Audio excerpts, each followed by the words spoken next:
Now let us discuss the reading और writing of enumeration element. तो ये तो हो गया कि भाई हमने डायरेक्ट इनिशियलाइज किया, अब उनकी हम रीडिंग और राइटिंग को समझते हैं। Reading means input, writing means print और डिस्प्ले।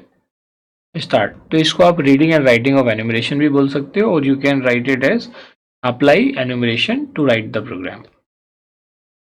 ठीक है, दोनों का मीनिंग सेम है, क्योंकि रीडिंग यहाँ पे क्या होगी कि वो तो डिफॉल्ट उसकी वैल्यूज इनिशियलाइज हो जाती है, तो ऐसा जिसमें एक्सप्लिसिटली आपको स्कैन का यूज करने की जरूरत नहीं है। लेकिन जब आप उसको डिस्प्ले करते हो तो डिस्प्ले के लिए यू नीड आप प्रिंटअप, तो राइटिंग तो आप परफॉर्म करनी ही पड़ेगी। तो आइए देखते हैं, इसके लिए एक प्रोग्राम बना लेते हैं। तो हमने क्या लिखा, write a program to print the weekday number using enumeration. किसकी बात कर रहे हैं, we are talking about enumeration. कैसे करेंगे, जैसे अभी हमने एनएम को डिक्लेयर किया था ऊपर, तो डिफॉल्ट उसकी इनिशियलाइजेशन होती है। बात हो रही है वीकडे की, ये मंथ ऑफ द ईयर भी हो सकता है या और भी कोई वैल्यू हो सकती है। मान लिया आपको अगर अपने एकेडमिक कैलेंडर को प्रिंट कराना है, या कोई भी ऐसी वैल्यू जिसको आप एन्यूमरेशन की फॉर्म में रिप्रेजेंट करना चाहते हो, या जिसको ऑटोमेटिक वैल्यूज असाइन करना चाहते हो। कई बार इसको ट्रू फॉल्स के लिए भी यूज होता है, मान लिया ट्रू ले लिया या फॉल्स ले लिया, उनकी वैल्यूज को असाइन करने के लिए भी हम यूज करते हैं। कई बार एनिमेशन को हम स्विच के साथ भी यूज कर लेते हैं। तो इट डिपेंड्स अपॉन अस कि हम इसको कहाँ पे यूज करना चाहते हैं। बट यहाँ पे हम समझ रहे हैं एक प्रोग्राम से कि एनम की वर्किंग कैसे होती है। तो आइए देखते हैं भाई वीकडे को हम कैसे प्रिंट करेंगे, वीकडे नंबर को यूजिंग एनिमेशन। आप भी इस प्रोग्राम को बनाइए, वीडियो पॉज कर सकते हो, और finally you can verify your answer from my answer. तो देखिए यहाँ पे हमने एनम वीक लिया, week is the name of the you can say enumeration, और इसके अंदर मंडे टू संडे हमने डिक्लेयर किया। ये तो आप जानती हैं डिफॉल्ट जो इसकी वैल्यूज इनिशियलाइज होंगी, Monday 0, Tuesday 1, Wednesday 2, Thursday 3, Friday 4, Saturday 5 and Sunday. Total 7 days है, सो 0 से डिफॉल्ट है।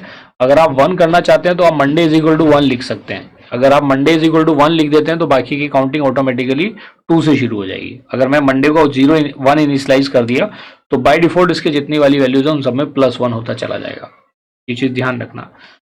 ये मेन के अंदर, क्योंकि in the same way enum can be declared इधर within the body of main function और outside the body of main function, तो मैं इसको आउटसाइड ही यूज कर रहा हूँ। तो डियर स्टूडेंट, इस तरह से देखिए हमने यहाँ पे यूज किया है। वैसे तो ये रिडंडेंट डिक्लेरेशन होगी वीकडे की, आप आई अगर आपने यूज किया then it is not required to write it. But देखिए इसका कंपाइलेशन जब आप करेंगे क्या होगा, कंट्रोल F9 कैसे शुरू होगा, क्योंकि मंडे को उसने डिफॉल्ट में 0 ले लिया है और संडे की वैल्यू कितनी होगी 6, तो 0 to 6 ये वर्क करेगा, 7 टाइम्स वर्क करेगा, और ये प्रिंट करता चला जाएगा आई की वैल्यू को। तो आई की वैल्यू को जब ये प्रिंट करेगा तो आई की इनिशियल वैल्यू तो 0 है, तो 0 प्रिंट हो जाएगी। क्योंकि मैंने न्यू लाइन लगा दिया देखिए यहाँ पे परसेंटाइल डी में, तो ये सारी वैल्यूज वर्टिकली प्रिंट हो जाएंगी। कैसे प्रिंट होंगी, वर्टिकली। 0 होगा, उसके बाद कंडीशन आई की वैल्यू में अपडेशन होगा, 1 हो जाएगी, 1 less than equal to 6, condition true है, 1 प्रिंट हो जाएगा। फिर अपडेट हो गई, वैल्यू 2 हो जाएगी, 2 लेस देन 6, ये भी कंडीशन ट्रू है तो 2 प्रिंट हो जाएगा। 3 वैल्यू होगी, वही लूप वाला कॉन्सेप्ट जैसे लूप वर्क करता है, 3 प्रिंट हो जाएगा। Then there is a 4, 4 less than 6, condition true है तो 4 प्रिंट हो जाएगा। Then there will be 5, 5 less than 6, वो भी प्रिंट हो जाएगा। Then there is a value of 6, 6 less than equal to 6, ये भी प्रिंट हो जाएगा। फिर जैसे ही 7 कंडीशन होगी, 7 लेस देन 6 कंडीशन फॉल्स हो जाएगी, तो यहाँ पे आपका लूप टर्मिनेट कर जाएगा। इस तरह से आपकी ये सारी इंटीजर वैल्यूज प्रिंट होगी corresponding to the given enumeration या वीक। तो देखिए जो आप चाह रहे थे यहाँ पे कि भाई आपका जो एन्यूमरेशन है, आपको वीक डेज नंबर प्रिंट कराने हैं यूजिंग द एन्यूमरेशन, तो आपने वो यहाँ पे प्रिंट करा लिए। अब अगर आप ये चाहते हो कि 0 1 2 3 ना होगी, 1 2 3 से शुरू हो जाए, तो आप उस केस में क्या कर सकते हैं, अगर आप मंडे इज इक्वल टू 1 कर दोगे तो ऑटोमेटिकली बाकी सबकी वैल्यूज में वो 1 1 का इंक्रीमेंट करेगा, और मंडे 1 से लेके संडे 7 तक पहुंच जाएगा। So it's up to you कि कैसे आप एनिमेशन को यूटिलाइज करना चाहते हैं। So let us understand some of the key points related to the enum जो आपको पता होने चाहिए। तो देखिए जैसे हम एनम के नेम या एलिमेंट पास करते हैं तो उसकी multiple values can have the same name, yes multiple name can have the same value. ऐसा कोई मैंडेटरी नहीं है कि सभी के लिए यूनिक वैल्यू होगी।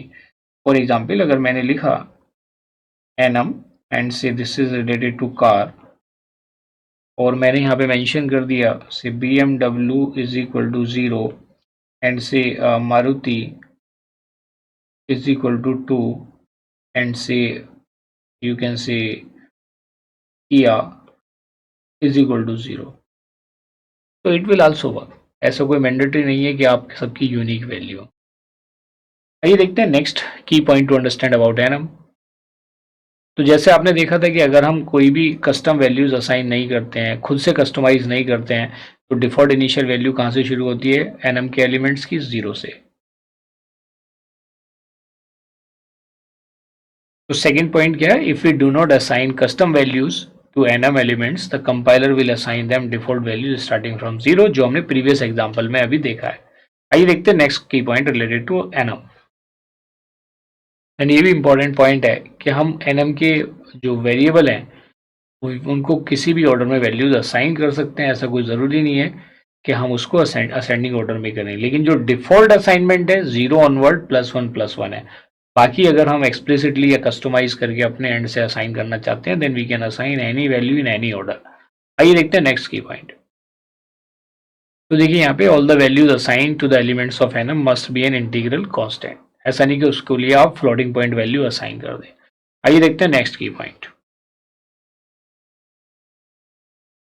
यहाँ पे हमने देखा ऑल द एनम एलिमेंट्स और constant should be the part of annum only, that is have unique scope. ऐसा नहीं हो कि दो वैल्यूज अलग अलग हैं और वो दोनों अलग अलग एनिमरेशन को बिलोंग करती हैं, ऐसा इस केस में नहीं होगा। So dear student, this is all about the key points of enumeration, and in this way we have achieved our second learning outcome. Now you are able to describe reading, writing of enumeration, or you can say writing the program or using the enumeration.